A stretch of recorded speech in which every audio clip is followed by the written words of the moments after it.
Perfecto. Dice así que este le llegarán cuando se encienda y esté conectado. Así de simple, ¿no? ¿Qué más nos dice? Los datos que maneja el protocolo IP se dividen en paquetes, que es la PDU asociada a la capa 3, que empaqueta los segmentos o datagramas que vienen de la capa 4. Dice, los cuales no cuentan con ningún tipo de protección o control de errores. ¿Por qué? Un paquete, como lo está diciendo, lo que hace es encapsular, agregar ciertas cabeceras lo más pequeñas posibles y que son necesarias para el traslado, pero nada más. Dice, si un datagrama se enviara solo con IP, podría o no llegar. Porque dependiendo de los saltos que van a tener que pasar por los diferentes saltos a lo largo de toda la red, un paquete, va a depender si es que hay o no algún problema. Dice, puede llegar o no llegar, puede llegar roto o completo y en un orden totalmente aleatorio. Porque recuerden cuando vimos esta parte de conmutación por paquetes, habíamos dicho que un paquete, en el momento que yo dividía en varios paquetes de menor tamaño, cada paquete en la red podía tomar diferentes vías. Entonces, el receptor va a poder recibirlos de forma aleatoria, que no están totalmente ordenados.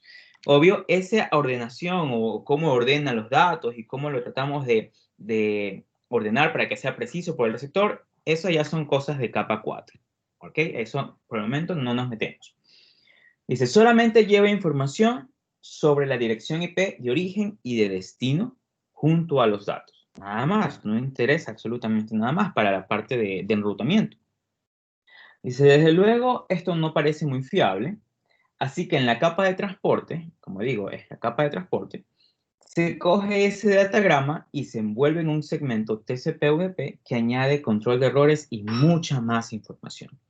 Ok, entonces estamos abriendo ya el camino a que, ok, si la capa de enlace 2 es la encargada de hacer las tramas y ver por qué medio físico se va a enviar, la capa 3 es la encargada de hacer un paquete con el máximo esfuerzo, solamente colocar las direcciones IP, origen y destino para que se coloque ese paquete en la red. Sin embargo, la capa 4, la de transporte, es la que me va a mí asegurar que un dato llegue muy bien, que sea correcto, que esté totalmente disponible para cualquier uso del receptor. Que eso lo veremos en el capítulo 5 o 6, si mal no recuerdo. Perfecto. Entonces, por el momento, en este capítulo, el paquete IP simplemente es para poder colocar ese paquete en la red con las cabeceras de direccionamiento IP lógico. IPv4 también hemos dicho que tiene una dirección binaria o decimal, dependiendo cómo ustedes lo quieran ver, pero de 32 bits, que tiene 4 octetos y pueden ustedes encontrarlos, ya sea en notación decimal, números del 0 al 255, o binario, que generalmente cuando uno trabaja ya a nivel de redes, tiene que ya aprender a configuración o conversiones de decimales a binarios. Aquellos que ya estén pasando la materia de sistemas digitales o la estén tomando algo, ahí es donde uno aprende en detalle más estos conceptos, más las técnicas, una sencilla.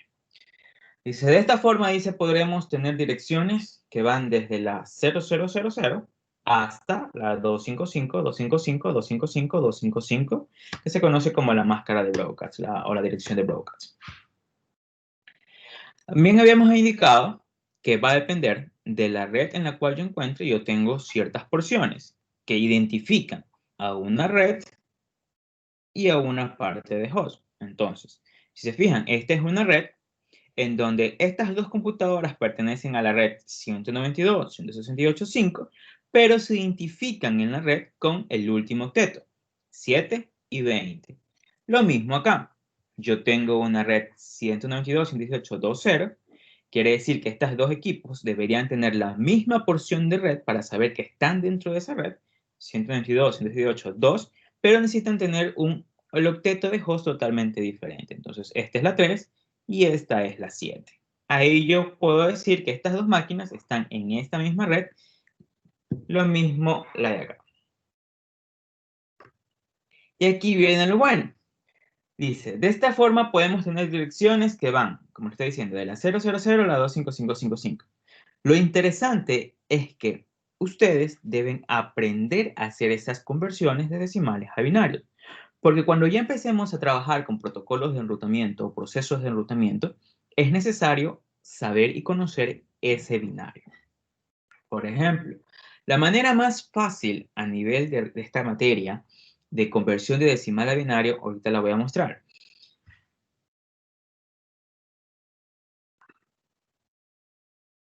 ¿Se logra ver el Excel? Por favor, levantar la mano. Perfecto, muchas gracias. Ok, entonces, supongamos que yo quiera traducir esta dirección decimal, que dice la 192, no me la quito, 192, 168, 0 y 102. Perfecto. Esa es la dirección y yo sé que cada uno de esos números decimales es un octeto. Un octeto conformado por 8 binarios, por 8 dígitos, ¿no? En binario, del 0 o 1. ¿Cómo es que yo puedo hacer esa conversión rápida en esta materia? Sencillo. Si yo sé que solamente el número tiene que ir del 0 al 255, yo creo una tablita. Esta tablita dice 2 elevado a la 0, 1, 2 elevado a la 1, 2, 2 elevado a la 2, 4, y así sucesivamente, 8, 16, 32, 64 y 128. La suma de todos estos me da 256. Entonces, para convertir de decimal a binario, lo que hago es una simple suma. Es decir, yo quiero el número 192, sumo los casilleros que me dan ese 192. En este caso es 128 más 64. Y lo que hago es, donde yo cojo el casillero que concuerda con mi suma, le coloco un 1, 1, 1. Y al resto, 0, 0, 0, 0, 0, 0. Y tengo ahí el 192. Siguiente número. Si yo quiero hacer el 168, digo exactamente lo mismo. 168. Ok. 128 es menor. Sí, concuerda. Perfecto. 128 más 64. Con 168 me paso. Entonces, 0. 128 más 32. Ah, concuerda. Aún no me paso. 1. Perfecto. 128 más 32 más 16 es 168. No, me paso. Ok. 0. 128, 32 más 68. Ah, ok. Llegué a mi número. 168, 1 y el resto 0, 0, 0. Lo mismo aquí. Si es un 0, es el más sencillo. 0, 0, 0, todo 0. Y ese es el binario del 0. 102, lo mismo. 128, 102, ¿qué pasa? Me paso, 0. 64 es menor a 102, sí, lo tengo en cuenta, perfecto. 64 más 32, 96 es menor, sí, lo tomo en cuenta. 96 más, 100, más 16, me paso, ok, 0. Lo mismo, 96 más 8, ¿qué pasa? Me paso, 0. 64 más 32 más 4, ah, ok, si es menor y aún no llego, lo tomo en cuenta. Y con el 2, llego al 102. 64 más 32 más 4 más 2. Y de esa forma yo convierto de decimal a binario, que quede claro, porque yo tengo simplemente dígitos o decimales del 0 al 255. Y esa es una forma fácil de conversión a binaria, como digo, en esta materia. Si ya están ustedes en materias superiores de sistemas digitales, por ejemplo, ya ahí ustedes aprenderán otras técnicas para números más grandes. Por el momento, esta es la más rápida. Preguntas ahí.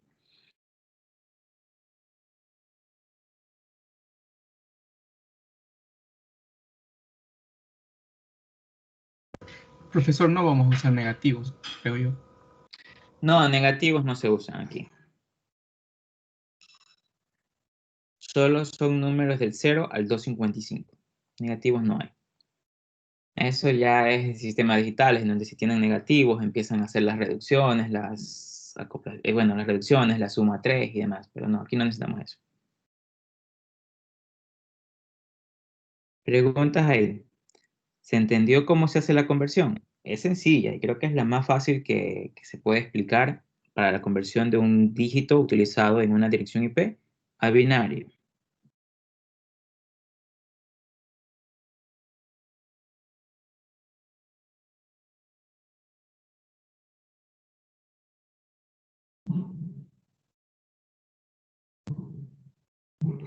¿Sí? Parece que sí.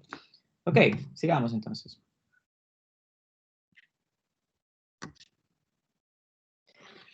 Con esas conversiones y asumiendo que yo tengo 32 bits para trabajar, el número total de hosts que yo voy a tener o con los cuales yo voy a trabajar son alrededor de 4.994.967.296 hosts, o sea, es una cantidad inmensa. Y es tal cual como lo hemos estado viendo. Si yo tengo direcciones de clase A, clase B, clase C, clase B, yo tenía una cierta cantidad de hosts dependiendo de la porción de red que yo iba a estar utilizando. Eso habíamos dicho que era direccionamiento con clase, pero también habíamos indicado que era un direccionamiento ya en desuso, que ya no se lo usa. Con respecto ahora a las cabeceras de direccionamiento IP, este sería un típico paquete encapsulando un datagrama, en donde ustedes lo primordial o lo interesante que necesitamos conocer de ese paquete es esto. ¿Qué versión estamos trabajando? ¿IP versión 4 o IP versión 6? Dirección IP origen, dirección IP destino. La longitud total que tiene ese paquete, obtenido en 16 bits, el protocolo, porque dice ahí, indica el protocolo al que debe entregarse el datagrama en capas superiores, por ejemplo, TCP, UDP, ICMP, etc. ¿Por qué este punto? Cuando yo mando diferentes paquetes a través de mi red, no es que solamente me encargo de enviar el dato del usuario, sino que internamente deben enviarse o están funcionando otros tipos de protocolos. Por ejemplo, uno de los más usados es el ICMP, para que en el momento en que se envía información poder saber si se recibió un paquete, si hay un control, para que ese protocolo avise a las capas superiores de que un paquete de un dato no se obtuvo, ¿ok? Eso es lo que generalmente se utiliza en protocolos, que son ya para verificar otras cuestiones, como por ejemplo el control del flujo y si hay o no un error o si se necesita enviar de nuevo un paquete que no recibió el receptor. Otro de los campos más utilizados es el TTL. Recuerdo que cuando estuvimos hablando sobre esta parte de cómo es que se mandan las tramas y uno de los chicos me dijo, pero ¿y cuántos saltos máximos puede haber? ¿O qué pasa si es que no encuentro el destino? Yo les había comentado que existe un campo que se encarga de decidir el momento preciso de eliminación de ese paquete. Porque si no, ese paquete estuviera fluyendo por la red indefinidamente y no habría cómo pararlo. Ahí es en que interviene el campo TTL, el tiempo de vida de un paquete, en donde cada vez que un paquete, cada vez que un paquete tiene un salto, es decir, un router lo envía a otro router envía a otro router, hay muchos saltos, cada vez que un paquete pasa de salto en salto, se va decrementando en 1 esa posición, para que cuando el tiempo de vida llegue a 0, quiere decir que no logró alcanzar por ningún motivo el receptor, se tiene que descartar el paquete para que ese paquete no siga fluyendo a través de la red. Ahí tenemos el campo TTL. Y por último, el campo de checksum, que es este. El de checksum para controlar la integridad del paquete, recalculándose cada vez que algún valor anterior cambie, ¿no? Es justamente como uno de los utilizados en la trama con el algoritmo FSS para el cálculo de rutas cíclicas, pero aquí simplemente se calcula para verificar si es que hay o no algún cambio, ¿no? Y concuerde con el que se está recibiendo. Preguntas ahí.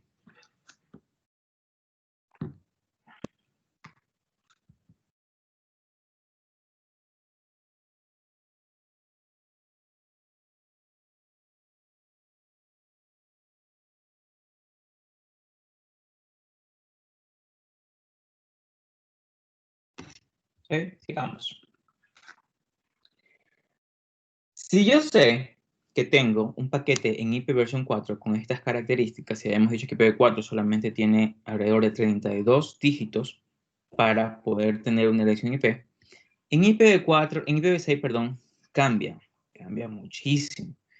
Si yo tenía 32 bits en una dirección IPv4, en IP versión 6 yo voy a tener 128 bits en una separación de 8 secciones de 16 bits cada una. Ahora, si ustedes me dirán, reconocer reconocer 4 octetos de forma binaria que se convierten alrededor de todos estos números binarios, díganme ustedes, ¿qué piensan ahora de reconocer 128 bits de una dirección IP? Entonces, en vez de utilizar binarios, utilizamos la notación hexadecimal. Por esa razón, ustedes van a poder encontrar las letras en una dirección IP versión 6, del 0 al 9 y de la A a la A, B, C, D, E, hasta la F. Van a poder encontrar en su dirección IP versión 6. Lo bueno es que cuando yo trabajo con direcciones IP versión 6, no utilizo muchas técnicas de diseño para redes, porque una dirección IP versión 6 es única en el mundo. ¿Ok? En cambio, no sucede con una dirección IP versión 4. ¿Y a qué se debe esto? Por ejemplo, ya mismo lo explico eso. Sigamos con versión 6 antes de pasar a eso. Por ejemplo, dice, de esta forma podemos tener direcciones que van desde todo ese número hasta todas las Fs. Desde todo el 0 hasta todas las Fs. Esta vez dice, no vamos a traducir código binario. Esta dirección simplemente para no caer, como dicen, en depresión, porque de verdad es muchísimo código, muchísimas conversiones en parte hexadecimal. Pero lo que sí ustedes deben saber es que se tiene que tener 128 ceros o unos en esa dirección. Cuando veamos algunas de estas direcciones en nuestro equipo o cualquier otro host, es posible que se represente con menos grupos. Y ahí es donde llegan las técnicas de agrupación, las técnicas de poder decir o escribir un poco más corta la dirección IP versión 6, basado en cuántos números están agrupados. Son unas técnicas que eso se lo ve en el siguiente capítulo. Dice, y es que si tenemos, dice, grupos que solamente ceros, estos se podrán omitir siempre que estén a la derecha, o no sé, son técnicas de agrupación para poder trabajar con una dirección en IP versión 6. Por ejemplo, todo este número FFF se puede reducir a 2.2.f, algo así de sencillo. O la de acá, si tenemos muchos ceros, se puede reducir a simplemente 2.2.0. Esas es las reducciones que uno logra hacer si es que los números se repiten. Pero como digo, lo veremos más adelante. Ahora, si nos enfocamos en la cabecera de IP versión 6 con respecto a la IP versión 4, ustedes miran, pero no es que cambia mucho. Fíjense ustedes ahí las cabeceras. Tiene su versión, tiene IP origen, IP destino, tiene la longitud. Lo único nuevo aquí con respecto a un paquete de IP versión 4 es que tienen etiqueta de flujo. El límite de salto sigue siendo el mismo, el TTL. Aquí sigue viendo, pero le cambian el nombre. El único campo que se agrega en IP versión 6 y que se lo usa muchísimo, por eso ya es un protocolo ya mejorado, es la etiqueta. Esta etiqueta de flujo indica ciertas cuestiones de calidad de servicio en la red. Por ejemplo, qué tanto ancho de banda, qué tan prioridad, las políticas que debe seguir, no sé, un canal de comunicaciones donde por esté trabajando IP versión 6, son cuestiones de esas, ¿no? Ahí es que manejamos calidad de servicio, cosas que IP versión 4 no las maneja. Si vemos nosotros no sé, unas referencias o tratar de ver cuáles son las diferencias, si se fijan, este es IPv4, este es IP versión 6. En IP versión 6 se han quitado algunos campos, como logran ver. Todos estos campos se quitaron, los que están en rojo. Los verdes se han conservado, que como le digo, es simplemente longitud, las direcciones, la clase, el TTL, que se cambia de nombre al límite de saltos o cambian algún nombre. Tenemos IP origen, versión, se mantienen, pero en cambio en IP versión 6 el único cambio considerable es que ahora manejamos calidad de servicio en el campo etiqueta de flujo. Ustedes, si desean conocer, como estaba diciendo una vez que creo que vimos esa parte, si desean ustedes conocer su dirección IP, ustedes tienen el comando ifconfig, ¿no? Pueden ahorita hacerlo en su máquina, abran una CMD. Déjenme abrir una yo para probar.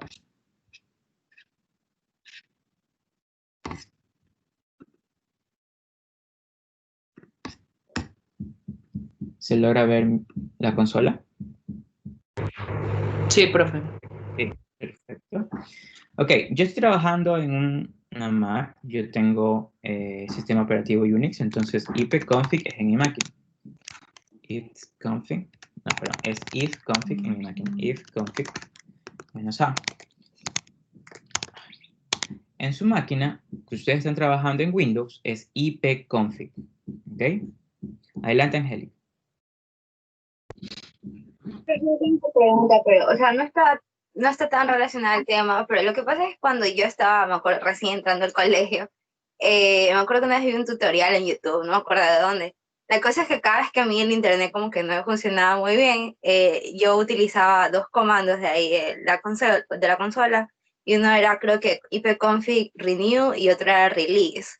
Pero, y ya, pues yo me sentía así bien, bien hacker en esa época, supuestamente arreglando el internet así, pero no sé si, qué es lo que, o sea, realmente qué es lo que hace eso, porque hasta ahora nunca me he puesto a averiguar.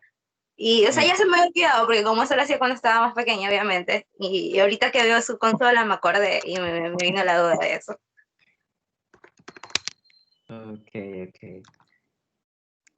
Nosotros tenemos el comando, bueno, si ustedes lo hacen en su máquina, es ipconfig. Están trabajando en Windows. Ese comando ipconfig te permite a ti entrar a hacer cuestiones o hacerles cambios a las interfaces de su máquina, ya sea su interfaz Ethernet, su interfaz inalámbrica. Por ejemplo, mi máquina, no sé si ustedes hagan por favor el comando para que entiendan bien esto. Por ejemplo, yo tengo muchas máquinas virtuales en mi máquina, tengo algunos servidores, tengo interfaces virtuales y demás. Por eso es que a mí me salen muchísimas. Tengo un bridge, un puente que me permite a mí conectarme directamente con mis máquinas virtuales. Tengo para trabajar con peer-to-peer. Tengo, por ejemplo, esta creo que no. Esta es una interfaz de loopback que todos deberían tenerlos. La interfaz de loopback generalmente es su misma máquina que tiene una interfaz virtual a la cual ustedes pueden conectarse. Esta es mi interfaz inalámbrica, la N0. Ustedes han de tener, por ejemplo, una ETH0 o ETH1, no sé, dependiendo del sistema operativo.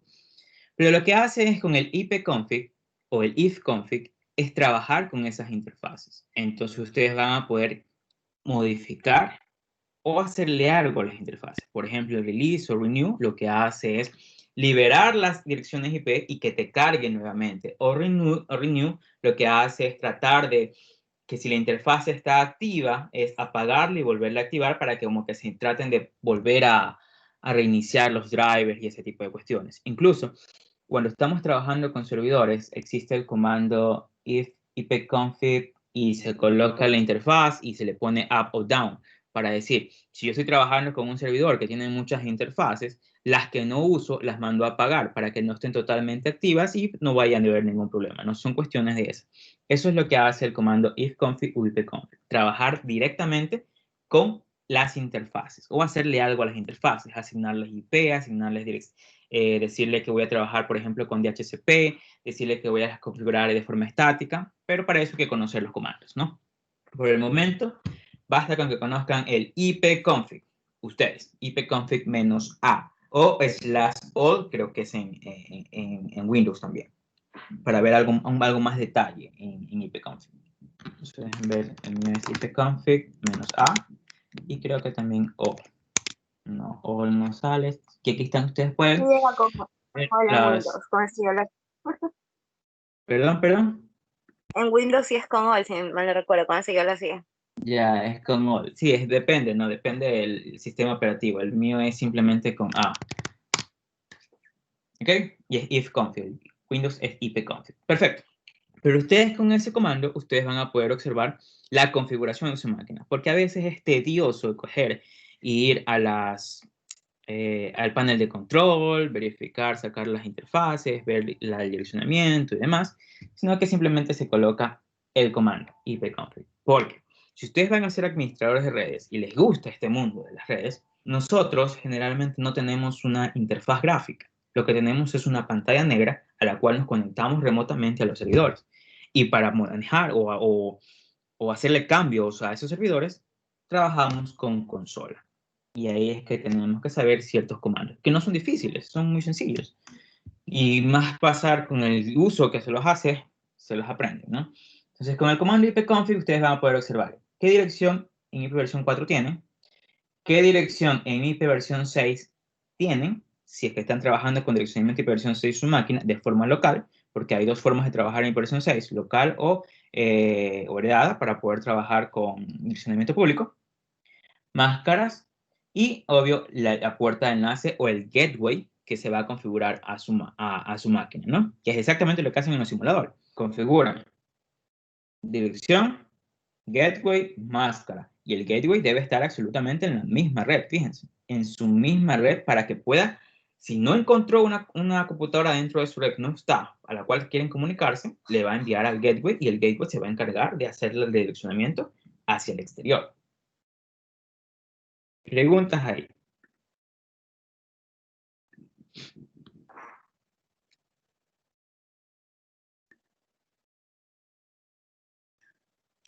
¿No? Perfecto. Una página interesante, si ustedes quieren revisar un poquito más, es Conoce tu IP. Déjenme ir a internet y es Conoce tu IP. Es cuál es mi IP.net. Y les va a salir absolutamente todo. Por favor, háganlo ustedes para hablar de eso.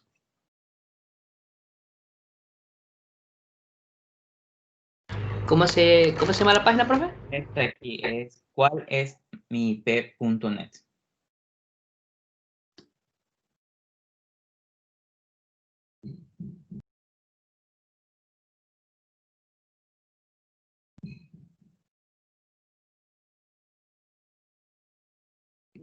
¿Ok?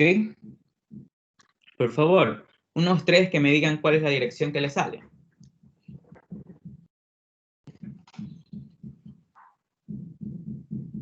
Vamos, sin miedo. 179.49.33.96. Ok. 173 es el primer objeto, ¿verdad? Perfecto. El siguiente. 79. 79. Ok, gracias. Otro.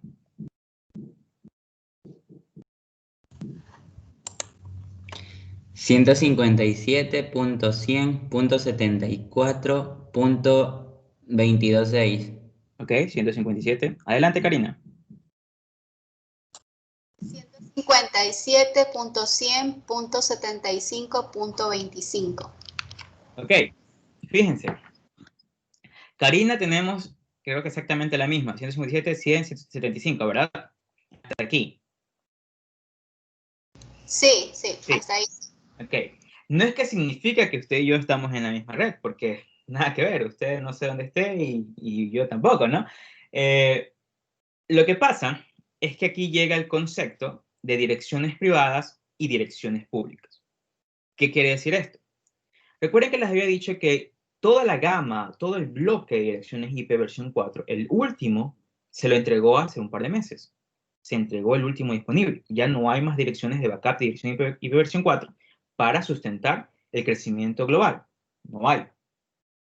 Entonces, ¿cómo es que se trata de poder seguir trabajando con IP versión 4 o tratar de poder manejar, una mejor administración de estas direcciones? Aquí viene, como les estaba diciendo, el concepto de dirección privadas y dirección públicas. La que ustedes están viendo aquí en su máquina, en la página Conoce cuál es mi IP, es una dirección pública. Ustedes cuando navegan al Internet ustedes navegan con una dirección pública. Sin embargo, cuando los paquetes están dentro de su propia red, ustedes tienen una dirección privada. Por favor, hagan el comando, las 3 personas que me dijeron, hagan el comando ipconfig y me indican cuál es su dirección IP versión 4 en su máquina. Quiero ver esto, que me digan cuál es esta de aquí. Dirección IPv4. Por favor. 192.168.0.106. Ok. Siguiente. Karina. 192.168.56.1. Ok, 056. ¿Y el último? ¿Quién fue? 192.168.100.11. Ok, entonces tenemos la red 0, 56 y 100. Fíjense, ¿qué pasó? Internamente, ustedes están con una red 192, 168 algo. Sin embargo, si les consultan en Internet cuál es su dirección IP, les sale otra. ¿Cuál es el motivo? Que la red que ustedes tienen internamente o la red que está en su casa se considera una red privada. Es decir, van a poder tener alrededor de 255 direcciones que ustedes van a poder utilizar en su casa. Sin embargo, para que cualquier dispositivo que ustedes tienen en su casa salga al Internet, debe pasar a una dirección pública. ¿Y cómo es que hace eso? Para hacer eso, existe una técnica avanzada que se le conoce como traducción de direcciones, que lo que hace es muy simple. Tomar la dirección privada y transformarla en una dirección pública para que salga al exterior. Todas las 255 o 56 direcciones que ustedes tienen en su red privada van a ir por la misma dirección pública que tienen ustedes o que han revisado con cuál es MyIP. Entonces, si desean saber cómo se hace eso, los incito a que tomen los cursos más avanzados, ¿no? Pero hasta ahí, tengan en cuenta que para salir al exterior, yo necesito una dirección pública. Mientras tanto, tengo una dirección privada o una red privada en mi casa. Y uno de los beneficios de manejar este entorno es que yo puedo tener muchas redes privadas que se pueden repetir. Por ejemplo, la mayoría tiene una red 192, 168 y cambia el tercer dígito. Ese mismo dígito o la misma red la pueden tener cualquiera otro de ustedes si estuvieron atentos. No significa que estén en la misma red, sino que es una red privada o una red aislada que para poder conectarse a Internet sale por una red pública. ¿Ok? Sigamos. Eso es lo que quería decir. ¿O tienen alguna consulta? O sea, no es consulta, pero solamente una pregunta, profe. Por ejemplo, de IPv4 privado que yo tengo es 10, 0, 1 y 2. Entonces, eso significa que yo tengo una dirección IP de clase A, ¿cierto? Ok. Recuerden que les dije que clases solamente sería para que ustedes reconozcan, ¿no? Si usted tiene una dirección 10 punto algo, lo que indica que su red privada va a poder manejar alrededor de 3 octetos de direcciones de host. Sin embargo, si usted logró hacer cuál es mi IP, usted puede identificar que le sale una 150 y algo, 170 y algo. ¿Por qué razón? Porque una dirección privada o una red privada generalmente son las 10 punto algo o las 192 punto algo. Entonces, por eso es que se repiten la mayoría. Pero es porque ya son un estándar que ya se estableció que ese tipo de redes debe estar dentro de redes privadas, con ese tipo de direccionamiento.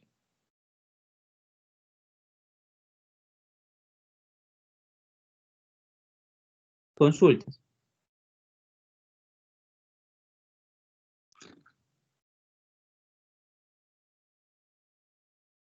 ¿No?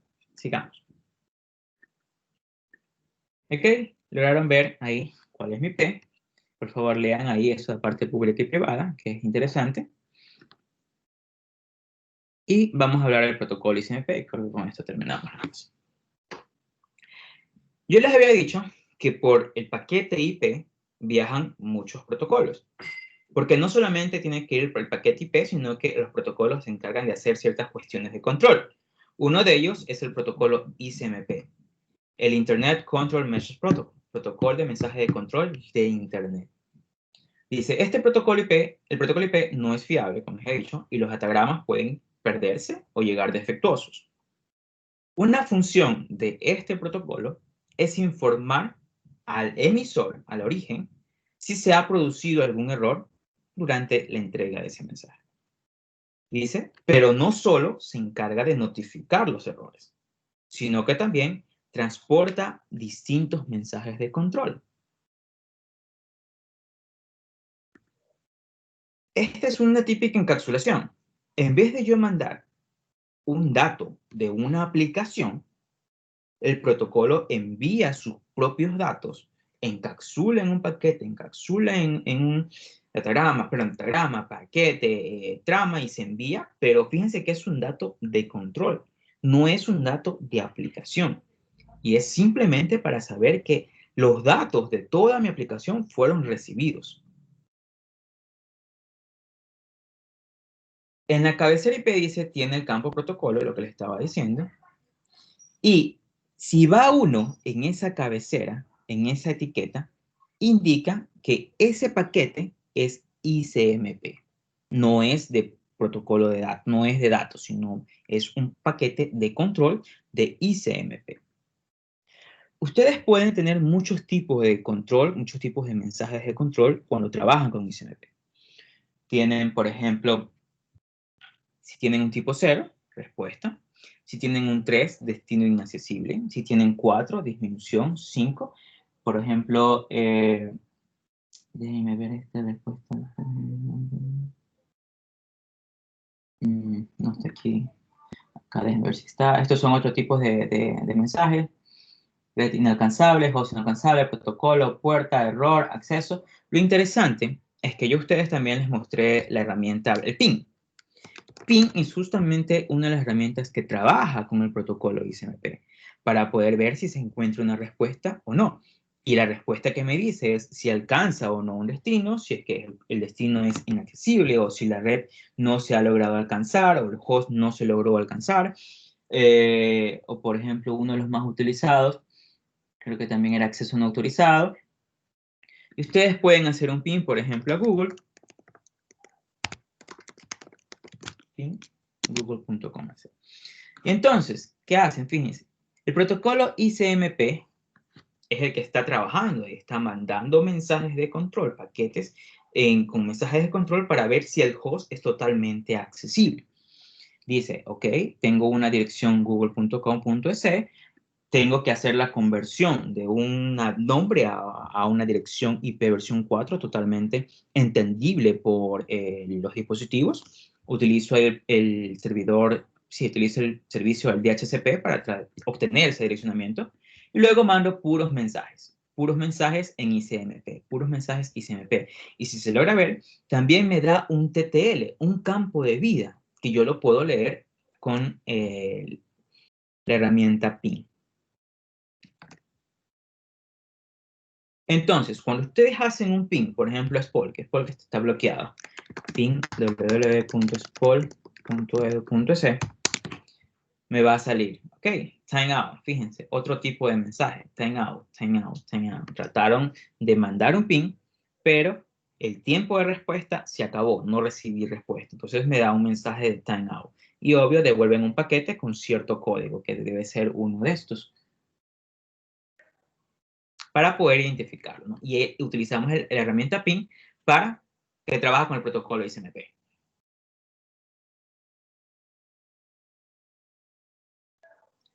¿Cómo es que se envían este tipo de mensajes? Sencillo, es lo que yo estoy haciendo con la herramienta PIN.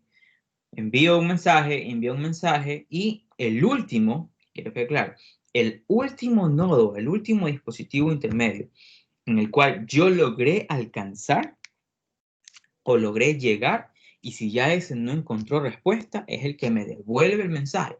Y cada uno de esos mensajes tienen que ser devueltos por la misma ruta o por una ruta alterna, pero me tienen que llegar la respuesta de que el host es inaccesible, o el host no se puede alcanzar, o la red no es alcanzable, o que la computadora como tal no se ha podido conectar, o cualquier otro tipo de mensajes que yo tenga en el protocolo ICMP.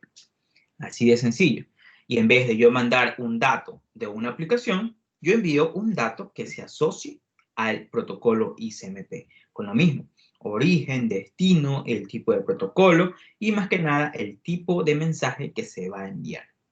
De esa forma es que trabaja el protocolo ICMP. Como ven, aquí les pongo los más interesantes, que los mensajes, por ejemplo, el destino es inaccesible, en donde la red, host, protocolo o puerto es totalmente inaccesible. Apagar la fuente, el echo request y en echo reply. Dice, este es interesante, sirve para comprobar la comunicación utilizando el comando ping. Por ejemplo, ¿dónde se usa este tipo de mensajes echo request y echo reply? Si yo tengo que administrar servidores, yo tengo que asegurar los servidores. Es decir, proveerles ciertos mecanismos de firewall o seguridad que me permitan que otras computadoras o otros clientes no se conecten a ella, ¿no? Que es lo que hace Spol. Cuando yo trabajo con un firewall a nivel de servidores, yo puedo decir, la herramienta ping que trabaja con los mensajes ICMP, echo request y echo reply, que es requerimiento y respuesta, bloquéalos. Y es lo que hace, por ejemplo, Spol. Por eso es que yo no me puedo conectar, no puedo mandar ping, porque esa parte, ese mensaje de respuesta y requerimiento están bloqueados.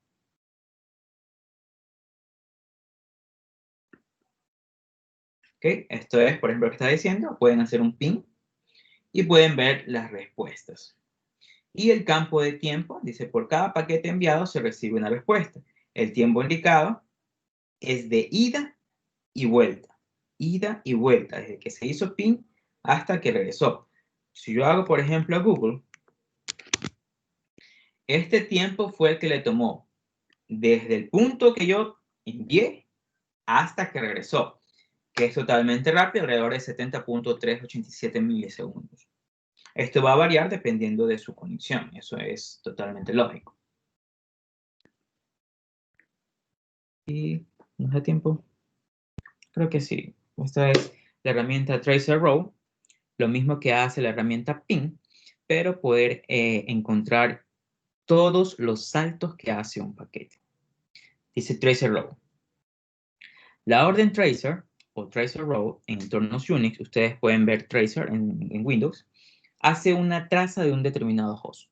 Tracer funciona enviando mensajes ICMP de solicitud de echo, o sea, respuesta, un requerimiento, con distintos tiempos de vida. TracerRow, en cambio, envía mensajes UDP, datagramas, en la capa de transporte. Si la comunicación extremo a extremo no es posible, la traza nos indicará en qué punto se ha producido la incidencia. ¿Cómo lo uso? Totalmente sencillo. Veamos aquí, con TracerRow y la dirección IP. Y es así. TracerRow www.google.com. Fíjense. Me hace un trazado de por los caminos o los saltos que tuvo que ir hasta llegar al destino. Diciendo, un TracerRow de www.google.com quiere decir que tengo que ir a esta dirección IP y va prediciendo, va indicando cada uno de los saltos. Fíjense, de mi máquina, de mi gateway, que mi gateway es el 100.1, el siguiente salto fue ir al host o el servidor de NetLife, que fue el 186.32271, y luego fue saltando en toda la red. Saltando, saltando, hasta que llegó a las direcciones de Google. Y de esta forma ustedes pueden encontrar el trazado de un paquete en su red. Necesariamente no tiene que ser el mismo, puede ser diferente. ¿Ok? Puede ser totalmente diferente el que ustedes encuentren, ¿no? Por ejemplo, aquí, por ejemplo, esto cambia, el 11. El 11 fue 17.1.17, pero acá me da 1.17.1. cuestiones que puede cambiar, ¿no? Y sí, esas cuestiones pueden cambiar. Y ya no envió paquete a la 157 porque ya lo reconoció y me está mandando directamente a la 183. Son cuestiones que pueden cambiar si se hace un trazado, ¿no? Dependiendo de la dirección del paquete o cómo toma el camino hasta el destino. Ese es Tracer Road. Y nos quedamos hasta ahí. Preguntas. Profe, yo tengo una pregunta, pero no es respecto a la clase, es respecto a los proyectos. Ok, dígame. O sea, no sé si me puede dar, aunque sea a mí, como una explicación de qué es lo que tenemos que hacer. O sea, no sé. Porque siento que no hemos hablado mucho de los proyectos, entonces... Pero es que por eso tienen la hora de consulta. Generalmente, sí, algunos sí me han consultado en esas horas o me han escrito y les he indicado o me han enviado los correos respectivos, porque recuerden que ustedes tenían totalmente libertad de consultarme por correo a cualquier hora y yo les tenía que contestar. Ese fue el compromiso y eso se ha hecho. Sí, sino que es que al menos en lo personal yo no estoy acostumbrado a eso porque la mayoría de profesores siempre discuten lo de los proyectos en clase, entonces... No. Sí. Digamos, es que ustedes bueno, por mi parte, yo siempre acostumbro a todos es a tratar de considerar de forma como que si estuvieran trabajando para una empresa. Y ustedes así se van a encontrar en la parte profesional. Por eso, y con algunos, o la mayoría, mejor dicho, está funcionando así. Ok, profe, de todas maneras, Entonces, gracias. si Y cualquier desea, cosa que vea, escríbame en correo o se espera un momento ahorita que terminemos la clase y me hace las preguntas. no se preocupe, que ya luego me organizo bien y ahí cualquier pregunta ahí le mando por correo o voy a la consulta. Ok, perfecto. ¿Alguna otra pregunta? Sí, profesor, Sí. buenos días. Una consulta. ¿Va a haber examen de esta materia o son las lecciones, un ¿No? promedio de las Claro que hay lecciones? examen. ¿Sí hay examen? ¿Sí? ¿Cuándo es el examen, profesor? El miércoles, ¿no? Es viernes. Ah, viernes. Serio. Del capítulo 1 y 2. Con el coordinador porque esta semana, parece que algunos profesores van a tomar esta semana. Nosotros tomaremos la siguiente. Ah, la siguiente, entonces. Ajá. Sería solo capítulo 1 y 2, ¿verdad? O 3 también Ya, estaría. hasta donde avancemos la semana que viene. Ah, ya, listo, entonces, profesor. Gracias. Ok. ¿Otra consulta?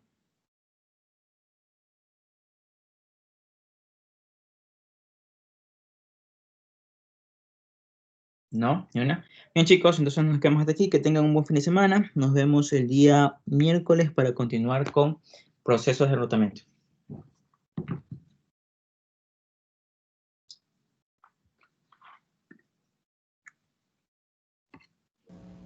Gracias, profe.